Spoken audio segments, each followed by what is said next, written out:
Brooks Running has a new shoe for you runners out there. Did you hear that? Better turn up your volume. In fact, turn it up to the max. Introducing the all-new Ghost Max. It's got all kinds of things to make your knees and ankles feel protected. Like Max Cushion, Max Soft Landings with DNA Loft V2 foam, and Max Smooth Rides with their Glide Roll Rocker. Feel better on your run with Ghost Max. Learn more at brooksrunning.com. The kettle's boiled, Vic. Great. Perfect timing. Just a dash of milk for me, please, mate. Here you go. Shall we get started then?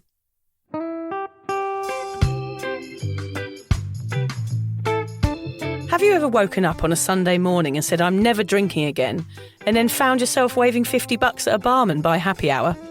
Are you wondering why everyone else can stop at 1 while you head to a dodgy after-party with a weird bloke called Disco Dave? If so, it might be time to take a deeper look at your relationship with your reliable social crutch, alcohol. On each episode, we'll investigate our own dysfunctional dealings with booze and find out if it's possible to stop this deeply ingrained habit before things get too messy. Yep, we're going to open up a shame shed of humiliating drinking stories to help you understand why waking up from a booze coma each weekend with a kebab sticking out of your top pocket might actually be negatively impacting your health.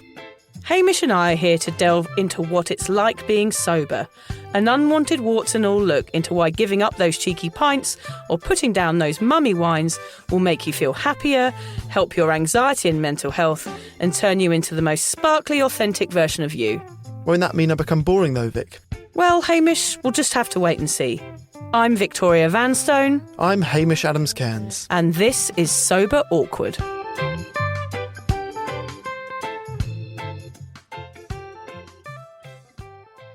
Alan, you look like an athlete. Have you got a favourite sport? Speed eating. Speed eating, yep, sounds about right. What does that involve? 4 McDonald's, a couple of cabana sausages. Cabana sausages. Can you describe a cabana sausage to our audience? It's like spam. Oh my God. Do you boil it up? You boil it in a pot? No, just swallow it whole. You deep throat it. And how long do you have to do all this in when you say speed? As quickly as I can. Have you got a record? 5 minutes. Oh, God, 5 minutes. It's a lot of food to eat. He's an athlete, isn't he? He is an athlete. He's a food-eating, Pop-Tart munching athlete. God bless him. That's his Tinder profile. He's looking pretty fit though, Alan, isn't he? Look. Yeah. Yeah. Keto diet. That beer keg is Yeah. 6 packs, more like a 12-pack. How's your week been, Vic? Yeah, it's been lovely, thanks. I feel like I've seen you already this week, haven't I? I know. We had a little dinner date, didn't we? We did. We had dinner date with our partners, we must say. It wasn't just Hamish and I on a romantic night out together. It was, I said to you on the night, it's my dream invite. So you texted me, would you like to come for dinner? Yes, please. What time should we come? 5:30. Oh, yeah, the old 5:30 invite. Buzzing. If you said 6:30, I might have said no. 5:30, yes. Yes, we've got time to even get home, have a cup of tea and maybe watch a couple of episodes of Alone. It was really sweet seeing how your kids played with Sunny. Oh, that is so cute. So Sunny has recently gone from only being able to smile to now being able to chuckle. And your youngest got him laughing. So describe Fred. Yeah, could you describe Fred and what it was specifically that Fred was doing, if you can remember, which made Sunny laugh non-stop for about 15, 20 minutes? Well, first of all, I'll describe Fred. He is a thug. Okay. Yeah, that's the word I'm describing. He's generally dragging a pen wherever he's walking on fresh paint. He did do along that. the sofa. Yeah, he does that a lot. Did He that finds on the pens, sofa. drags them around the house. He's probably punching someone. He spits quite a lot. He pulls hair. He's like a hooligan. Rarely dressed. Rarely dressed. Yeah. I mean, there's never any clothes on. I try and keep clothes on. He rips them off and he's just got his ding-dong hanging out all the time. So that's basically what Sonny was laughing at, was Fred being a hooligan and running up and down with his winky flaying around. Yeah. Well, he had a piano, a sort of matte piano that you run on and the keys sound. Yeah. And he was sprinting from one side to the other right in front of sort of Sonny's eye line and running on these things naked, and Sonny just lost the plot. I've got a video on my phone about 9 minutes of just Fred sprinting around naked running on the piano. It was funny. And Sonny losing his marbles. Yeah. It's nice when you see they appreciate something that is funny rather than just laughing at a fan whizzing around in the... It's usually the fan. Yes, usually the fan, isn't it? In the ceiling, just whirling around. The plus side of Fred never wearing clothes is the only person I've ever seen who doesn't have a tan line. He has a brown bum. Yeah, he has a brown bum. No one has got a brown bum. Yeah, he doesn't mind being out and naked. It's very pleasurable. We love our kids being free and happy with their bodies. It's lovely. But later on, it was you and John running around with your willies flaying around, wasn't it? That was the real concern. Yeah. Not as funny when we did it. No, not as funny. Awkward. Actually, listeners, that didn't happen, just to confirm. Yes, so it was a sort of sport that Freddie was doing. He created his own new sport, didn't he? Well done. Well linked. Yes. Thank you. Today's episode is actually one that I've been really excited to do for some time. And I'm aware how cliche it sounds that the boy wants to talk about sports. Yes. Okay, because Lucy and you could have done this episode. You would have done an equally good job without a male voice. But here I am, so I think I'll give it a crack. Okay? We could not have done this episode, Hamish, without you. I totally disagree. Because we would never have thought, oh, yeah, let's do an episode about sport. It just wouldn't have happened. And that voice is offensive. Because that is a simple little mailman wants to come and talk about sport. Oh, yeah, I want to talk about sport. Because your Lucy's episodes are really highbrow. Of course they were. So, yes, this week we are going to talk about the role that alcohol plays in sport and sporting teams. Now, Vic, am I right in thinking that tennis was your go-to back in the day, or have you always just been Frisbee for life? Actually, I was in the Oxfordshire County Tennis Trials. I thought so. Yes. I thought you'd mentioned that. Yes, I used to be quite good at tennis. I did get thrashed. Oh, yeah, I was going to say, being in the trials doesn't mean you're good. I don't know. You've still got to get in the trials. Oh, okay. Yeah. Please don't ruin that for me. No, I didn't know. I was like, maybe just turn up and we'll see if you've got any talent. No. Maybe that was did happen. I'm not sure. Let's just pretend that I got chosen out of very few people. I used to like being in the sack race. I like swing ball. I managed a team of garden snails back in 1984. Yeah, I do miss Speedy going over the finishing line, but yeah. Yes, but Frisbee was my forte, Hamish. Okay. What is the drinking culture like in either snail racing or Frisbee? Not too bad, to be fair. That's good to hear. Yeah, although as I mentioned earlier in the series, I mainly played by myself. Yeah, which is still sad hearing it now. Hurling it into the sky ahead of me and then running after it to see if I could catch it, which I couldn't. Pretending it's a boomerang, just throwing it into the wind and catching it by yourself. It's a sad picture. And catching invisible butterflies when I was alone. Oh, God. That's where Nelly gets it from. Yes, he talks about invisible friends. She had invisible butterflies. Yes, they're around me all the time. The reason we would like to focus on this topic is because it seemingly affects all levels of sport, from the professionals at the top, seeping through to the university teams and even at school level. We will be talking about spectators, post-game beers in the showers, drinking initiations and everything in between today. What might start off looking like a fun way to bond with a teammate can quickly snowball into a much bigger problem.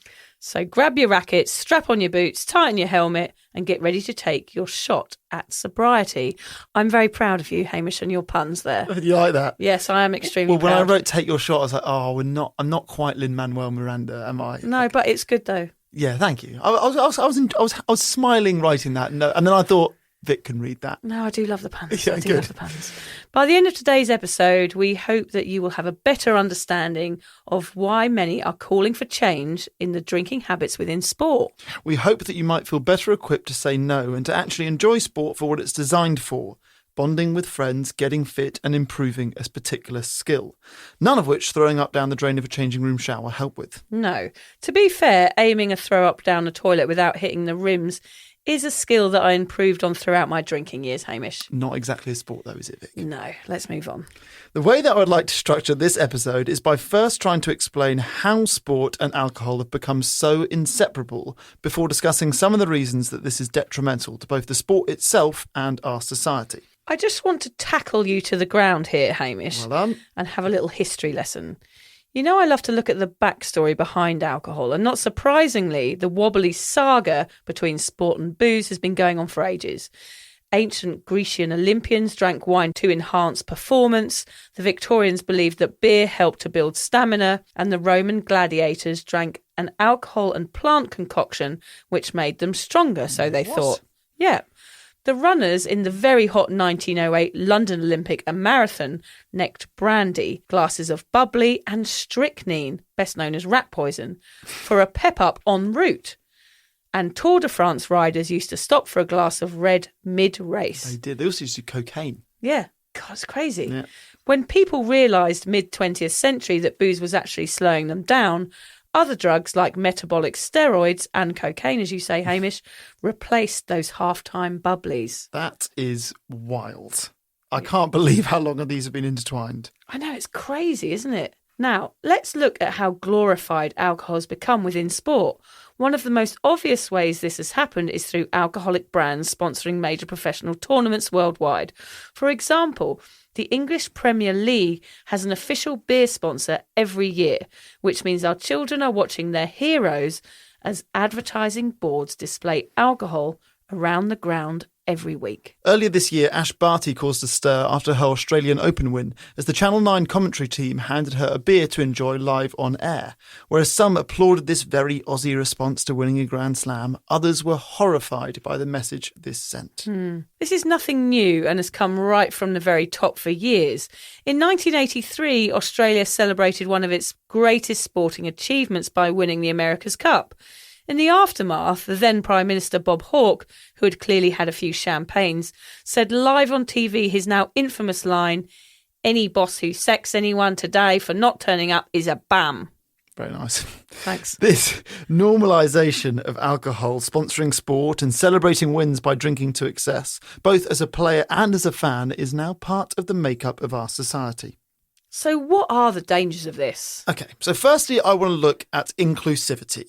It is known that if you join a sporting team, particularly as a man, there will be a drinking culture. That is sadly just a fact in today's world, in most sports.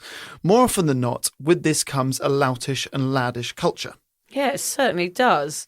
The issues that arise from this are obvious. If you do not drink for a variety of reasons, be them religious, personal, or whatever, you may feel unwelcome or uncomfortable joining a team or even attending a game.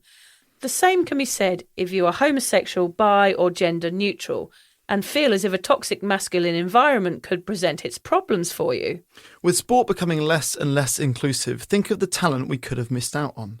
Let me start by naming just a few Muslim sportsmen over the years who obviously do not drink because of their religion. In boxing, we had Muhammad Ali and Mike Tyson. In football, or soccer if you prefer, we have Zinedine Zidane and Paul Pogba. Spot on. In cricket, we've had Shahid Afridi, Moeen Ali and Adil Rashid. And in basketball, we had Shaquille O'Neal. These are without doubt some of the greatest sportsmen of our lifetime. I wonder if they ever felt excluded from their own sports because they didn't partake in any after-match sessions. I hope not. Yeah, I hope not too. I mean, it must have been hard for people like Muhammad Ali and Mike Tyson. They would have been surrounded by alcohol throughout their careers. I mean, it's incredible that these people don't drink because I'm sure it was shoved in their face on a daily basis. Well, we're lucky that they had thick enough skin to still do the sports and still throw themselves in, because they didn't. Literally, those are all legends of their own individual sports, and if they hadn't felt comfortable to play, we would have missed out on that. Yeah, and it's also not the sport as well, Hamish, is it? It's the fame that comes alongside it. So therefore, you're not only celebrating after the game, people are buying you drinks and people are looking up to you and people are wanting a piece of you all the time. So that would be a reason to drink because it's so overwhelming having that level of fame. 100%. So interesting. Sports drinking culture comes with some horrible side effects, that's for sure. A yobbish attitude that excludes some sectors of society. I mean, Freddie would fit in pretty well, though, wouldn't he? Yeah, he'd be great. Stick him in a Manchester game in the early 90s. There's also an issue of fame in sports, which we just spoke about. You get known and everybody wants to buy you a drink. Like George Best is a perfect example. He died from a liver infection in 2005. His cheerful post-game tipple and reputation meant this legend ended up with a severe problem with alcohol. And of course, alcohol fueled hooliganism in the 80s and 90s in England. It really is a changing room culture that spreads to the stands and beyond the gates of the stadium. What is your experience, Hamish, of this changing room culture? So when I first moved up to the Sunshine Coast, I joined a football team. because I need to make friends and I love football, and now I've got all this time, and I'd love to do training during the week and all that. And my first training session was a Tuesday night, and everyone came and we did it, and it was raining. And then I was actually honestly disappointed when everyone left straight after training. Oh. I thought, what? There's no go to the pub and get to know each other? Like, I thought that was the point. I thought that was because all the clubs that I played for in England, we didn't actually, well, firstly, we didn't do training. Yeah. But on the Saturdays, it was play the game, which is almost irrelevant. And then we all go to the clubhouse and we just get drunk all day, really. Yeah. Somebody takes it in turns to buy the jugs and you sit there all day, and then, it's all building up to the Christmas party, which is another piss up. We would spend more of the day drinking than we would playing football. And yeah, I honestly remember feeling disappointed when that wasn't the case here. And I'm ashamed to say that. And also, with regards to that laddish culture, the first match that we played, I got there and somebody called somebody gay that was, you're a puff, or he said gay. He used homosexual as a insult. The guy was not, Oh, how disappointing. And I wasn't brave enough to tell him off. I was like, I'm brand new to the team. This is my first day. And I wasn't brave enough to give him a bollocking in front of everyone. And I wish I had been. I wish I was the type of person that could do that. But I just instead just disliked that guy from the start. And I eventually left the club. I don't play for them anymore. But what I want to say quickly there, Hamish, is they knew that you were new to the team. So you'd think that they'd be on their best behaviour. So that might have just been the tip of the iceberg of the homophobia or racism or whatever level of profanity they wanted to use at that time. They were probably trying to behave, and that was just a little slip up. So I think maybe if you'd stayed, it might have got worse. We're not saying that happens all the time, of course. And that was just a bad experience. And that is also, I know we risk falling into a conversation about lad culture. And, that's a whole different conversation. And beer at a changing room and lad culture are both intertwined and completely separate. That guy was sober when he said that comment. So in a way, it doesn't fit here. Sometimes you meet assholes. Yeah, sometimes they're assholes. And actually, if I was gay, I would not feel comfortable playing football for that for almost any club, almost any changing room. That is I'd terrible. feel a bit uncomfortable. And actually, I've got a good friend of mine in Sydney who plays for a gay rugby team, and there are gay leagues, right? Which I think is both amazing and also kind kind of sad that there has to be a team full of gays, because then it's a safe place to play, Yeah, it should be a safe place. Sport should be the safest place you can be, shouldn't it? And it should be inclusive, like I mentioned inclusive, earlier. Yeah. I guess the difference between playing sport here and in England for me was that I lived in London, so everyone was getting to and from games on public transport, which meant everyone could get hammered. Yeah. So I guess the difference here was we have to drive to get anywhere living here. People can't get pissed after games. So people would always have a beer after the game here, but not necessarily get pissed. Or maybe they did and they drunk drive. So don't know. I don't know if it's a good or bad thing. Yeah. Maybe they were drink driving. But it has been in every change room I've ever been in, and I've played sport all of my life, there has been this drinking culture. Yeah, it's really saddening, isn't it, a little bit? Yeah. I hate to hear that, Hamish. It's different for women, I think. I've never really come across it, probably because the only time I spent in changing rooms was when I had bunked off and was stealing people's sandwiches when I wasn't playing netball. I also used to go and swap people's socks around. I used to bunk off. I didn't like netball. Yeah. So I just hang around the changing rooms and just fiddle with people's lunchboxes. Interesting. Mooching around, yeah. Not the fittest player in the team. No, spend most of the match eating people's sandwiches in the changing room. Stealing brown bananas out of people's rucksacks. My sporting career was quite short, I have to admit, because alcohol came on the scene at quite an early age, and obviously that became my sport. I don't think the changing room culture is as bad for women, but I haven't spent a lot of time in them to give you a really good, fair point of view. But I did drink at sporting events in my lifetime. I have done that, and I've used football matches or the European Cup or any of these big sporting events to get pissed, just because it was an extra excuse that I could go, oh, right, let's get the beers in. I did used to drink at Ascot. We used to go to Ascot races with my parents occasionally. They went and they used to start the day looking so posh. I remember them leaving the house, top hat and tails, in their lovely car, heading off to Ascot for the day. And I remember the photos would come back and it was my mum having fallen through a fold-up chair, like, with her legs sticking out. Yeah. So, like, the glamour of Ascot slowly deteriorated. And you see it here with the Melbourne races as well. You see these women starting off the day looking absolutely gorgeous with their, I don't know what they call them out here, the things they wear in their hair. And what is that called? A fascinator. Yes, that's it. And they look amazing. And then you get the footage of later on in the day, and they're all rolling around on their picnic blankets with twigs in their hair and looking really dishevelled.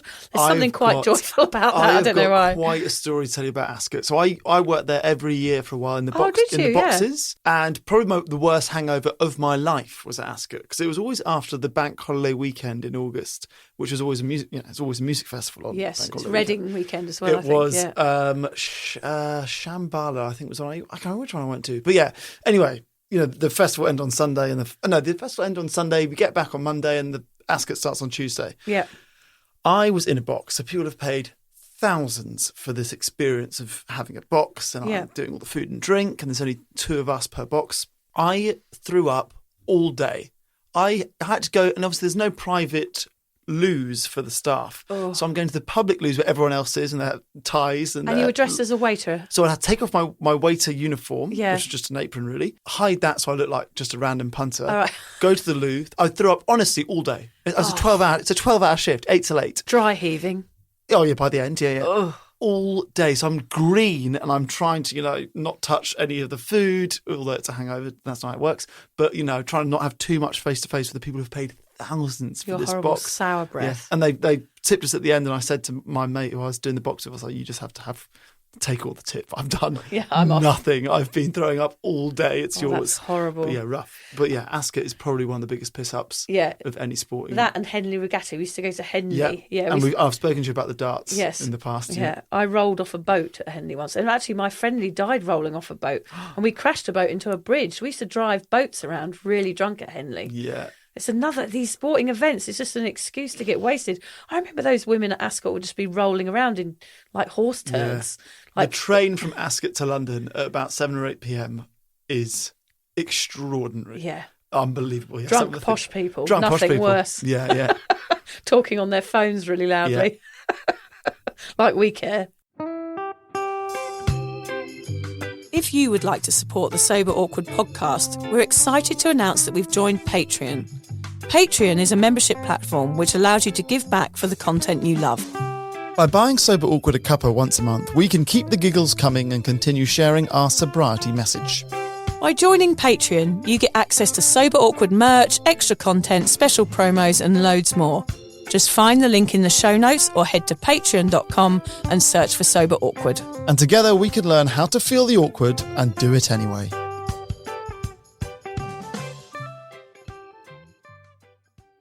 Are we allowed to include croquet and lawn bowls here? Because we're talking about all these posh sporting events. Yeah, you can. Yeah, so women go on these events, don't they? Weekends away, and that's the sort of games they play. But they're kind of designed to sip wine with while you do them, all these sort of sports, aren't they? Yeah. There's also cheese rolling, everybody getting wasted at that. I think you can gather from the sports that I'm mentioning here, Hamish.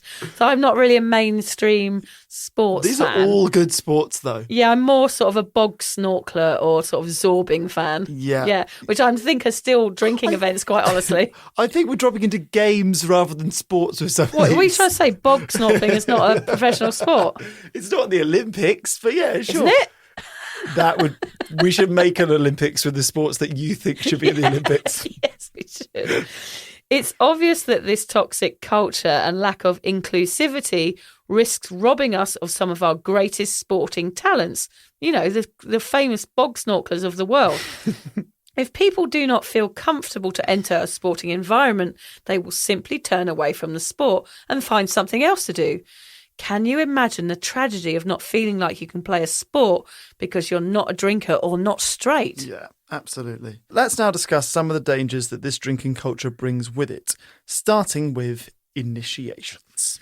For those of you that do not know, an initiation often takes part when the new intake of players joins the team.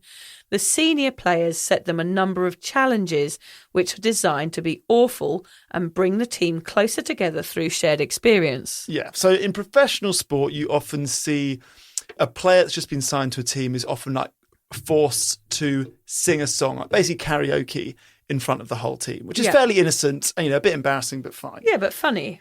University is where shit gets real, okay? So I've done a bit of research, which I had quite a lot of fun. Pump up the research. And now, let me warn you now, if you are eating or drinking, stop for about 5 minutes because Okay. you're not going to want to be having any kind of consumption Oh, gosh, I'm worried during now. the next few stories. So these are examples of initiations that I read about online. Okay, I'll put down my spaghetti bolognese. Yeah, it's weird that you're eating spaghetti bolognese during this.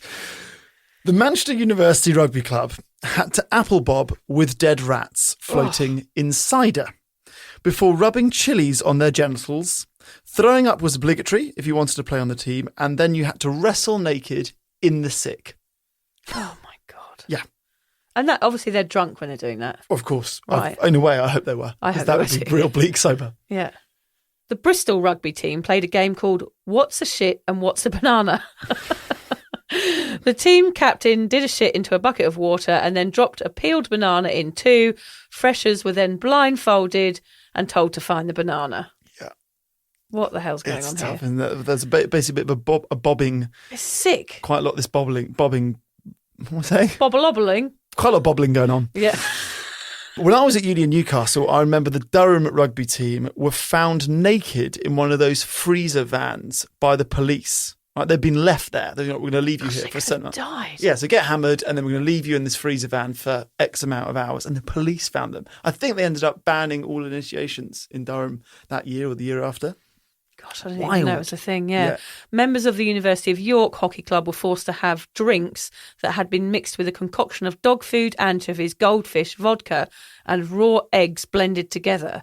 So they're forcing them to drink things. I mean, that sort of thing could actually make you violently That ill. is probably the most common thing that I've heard about initiations is Right. like this, they make a drink, which is obviously got alcohol in it, Yeah. but then some of those things, dog food, sick, animals, eggs, yeah. Horrible. I remember the initiation, wasn't it for the Hells Angels? If you wanted to join the motorbike gang, the Hells Right. Angels, you had to be sick in a pint glass and then drink it Yeah, back. yeah. Well, well done. Yeah, you can join our gang. Yeah. Yeah, well done. Wouldn't it be better just to maybe fill in a questionnaire, like with some intellectual questions? Like, join my gang, but you've got to be this intellectual to be able to join, not can you down your own sick? I know. Yeah, it's not like, yeah, we've got someone really smart on our team now. He can down sick. Yeah. Yeah. But it's always about booze and doing horrible stuff. Yeah, That is horrible basically stuff. what initiations are about. Because it's all charged by Yeah. booze, isn't it? It's fueled by it. It's Yeah, like yeah. that whole mentality. Again, it's all like tribal people coming together and creating this mess Hmm. because they're all bladdered. True. And trust me when I say there are some far, far worse ones out there. They're just a few of the ones that I found. I mean, we read them because they sound funny, but actually they're not. 2 students in the UK have died in recent years because of sports club initiation rituals. The young men died from alcohol toxicity after being part of 4-hour drinking games. People, due to peer pressure and because they want to fit in, end up doing silly initiations that have huge consequences. Lives taken away due to this pack mentality. So Yeah. that is the point. If you were sober, you would not be in the team. Or if you refused to drink, you would be kicked out of the team or bullied. It's such a toxic, dangerous space to be in. If you saw people and you were sober doing an initiation ceremony of some sort, I would literally be calling the police. And I'm the same now if I see a drunk girl on the side of the road sat on a curb outside a nightclub. I care for that person like I care for someone doing an initiation. I worry about their health. I know I've downed alcohol until I've fallen over or been drunk on a curb outside a pub. But now I have an understanding of how dangerous that is. Yeah. And that's what we're talking about here. This pack mentality can create some very dangerous situations. Yeah. Did you ever do any kind of initiation ceremonies for anything, Haim? Actually, these types of stories put me off playing university sport altogether. So I was passionate about sport at school and then went to uni and I knew of these stories. And I knew it was this lad culture. I knew they all went out partying. Like Wednesday night was the big club night out, whatever, for the teams. And it put me off it completely. So I never joined a football team. I never joined a cricket team. I ended up sort of doing what's called like intramural sport. So just you and your mates play a bit. But no, basically the booze aspect of initiations put me off sport for 3 years of my life. You were in the flower arranging club though, weren't you? Yeah, passionately. Yeah, I created it. Yeah, you created it. I was the only person in it, but yeah, president, captain, vice captain, sure. Yeah. I think part of that, I mentioned it in a previous episode, is kind of why I didn't have a stag do, why I've literally been to one stag do in my life, and I'm thrilled about that. You know, living here, I miss lots of weddings, which is sad, but I've not been sad about missing a single stag do. Because it is that Just tribal thing. Forced drinking, man. Yeah, forced drinking. Not my game. That is a thing, forced drinking. Yeah. Yeah, that's so true. Interestingly, in the US, 44 states have passed laws banning hazing, the elaborate and often extreme initiation rituals that students have to undertake while joining athletic teams. Unsurprisingly, the leading cause of death during hazings is alcohol poisoning. Now, you don't need us to explain the dangers of apple bobbing for rats or drinking to the point of throwing up. We have covered that in many an episode before. The real danger in this case comes with the party culture this instills in sports teams. This is not a culture that seemingly ends once you turn professional. Yeah, I'm going to tell a short story about this quickly. So in 2013, my favourite sporting team, who is Surrey County Cricket Club, lost one of its finest players. A 23-year-old batsman who would undoubtedly have gone on to be a Surrey and England great. But after the team lost a game, he and two of his best mates went for a night out. He then made the mistake of getting behind the wheel of a car. He was chased by the police, fled from his car and ended up stepping on a live train track before being hit by a tube. A post-mortem examination showed he was nearly 4 times the legal alcohol limit to drive, and he'd also taken cocaine and ecstasy. The effect of his death had huge implications on the Surrey team and English cricket as a whole.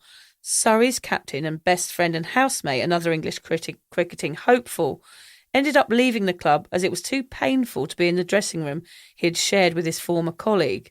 He retired soon after, at just 27 years old, all due to booze. English cricket was forced to reassess its party culture and whether it was looking out for its players enough. And there are sadly countless other stories of sportsmen's drunken actions costing them their careers and their lives, like you mentioned George Best earlier.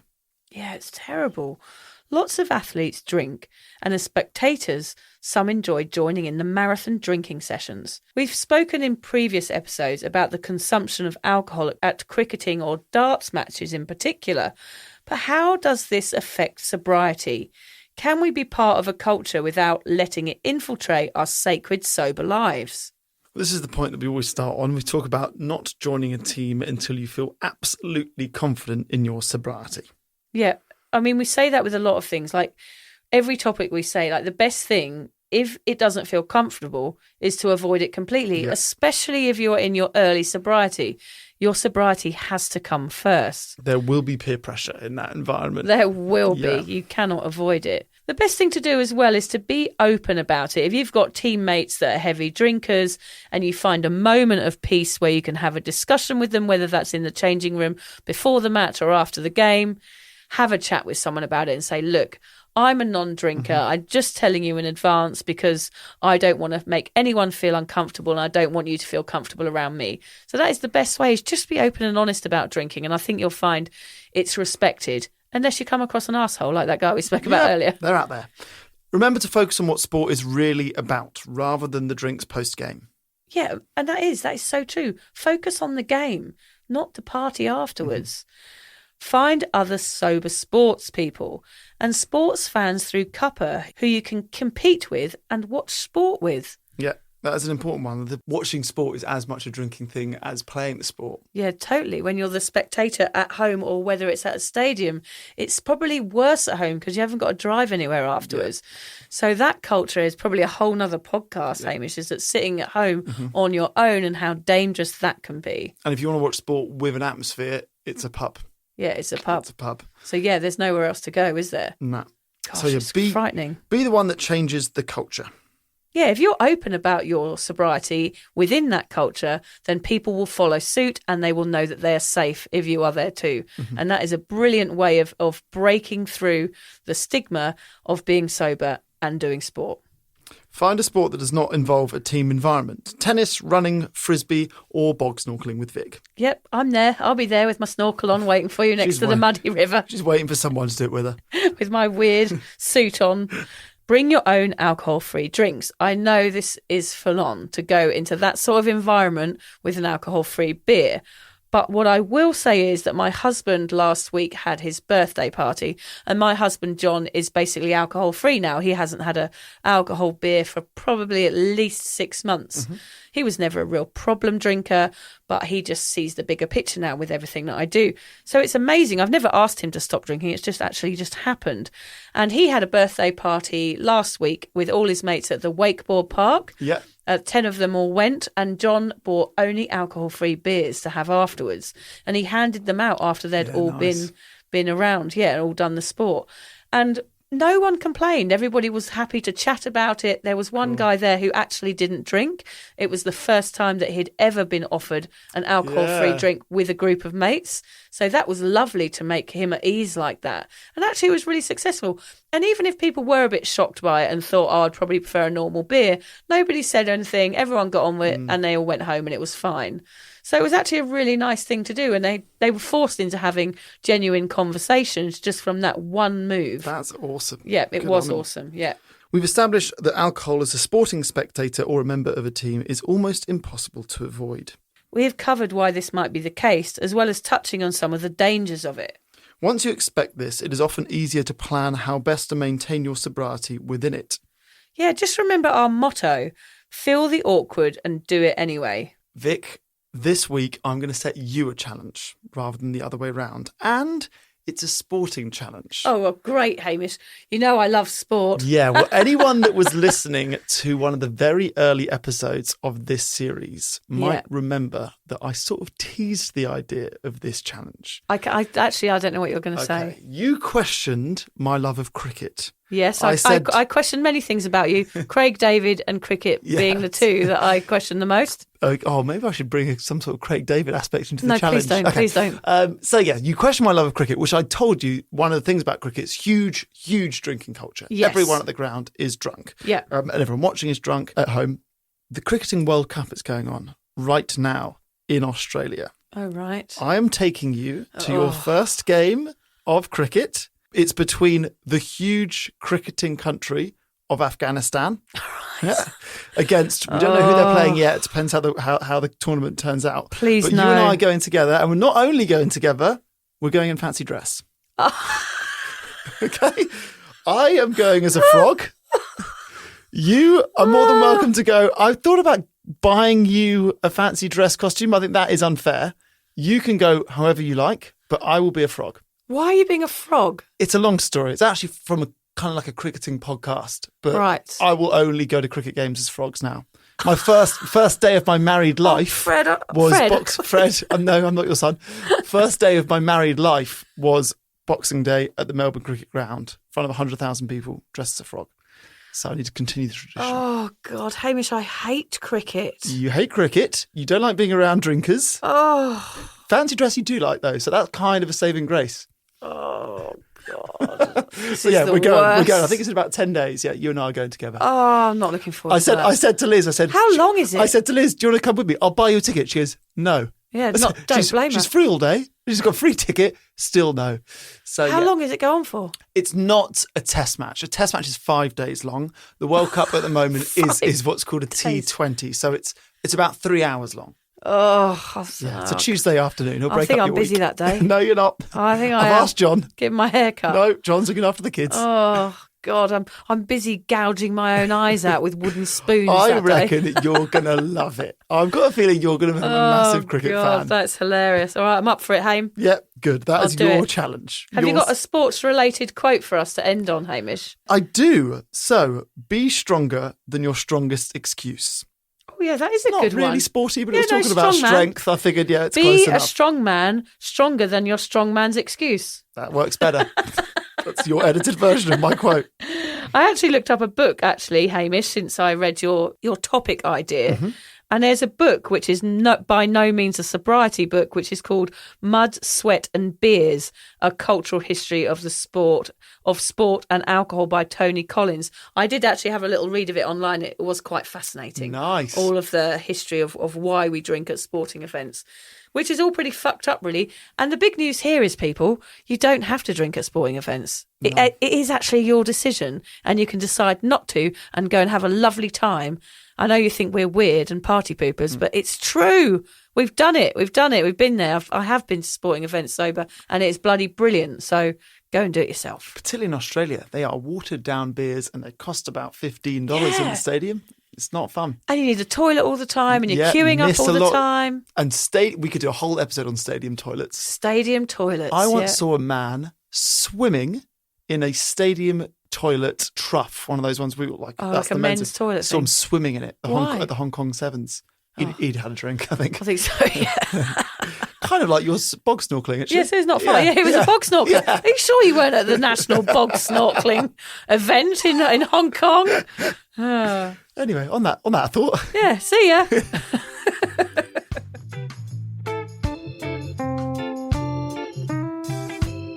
If you're questioning your relationship with booze, you're struggling to moderate, or your hangovers are causing anxiety, it might be time to reach out for some support. Yeah, just talk to a mate about how you're feeling, contact a local doctor, find an AA or sobriety group. Vic's got one. Yeah, just head to www.cuppa.community. Remember, if you're questioning yourself, it might be time to seek support. Even though this journey can be awkward, it is definitely worth it. And if you've enjoyed the Sober Awkward podcast, don't forget to review it, rate it, and share it with your mates. Do they have to share it with their mates? Yeah, of course they do. I'm not doing this for nothing, Hamish. Bloody hell. How do they share it?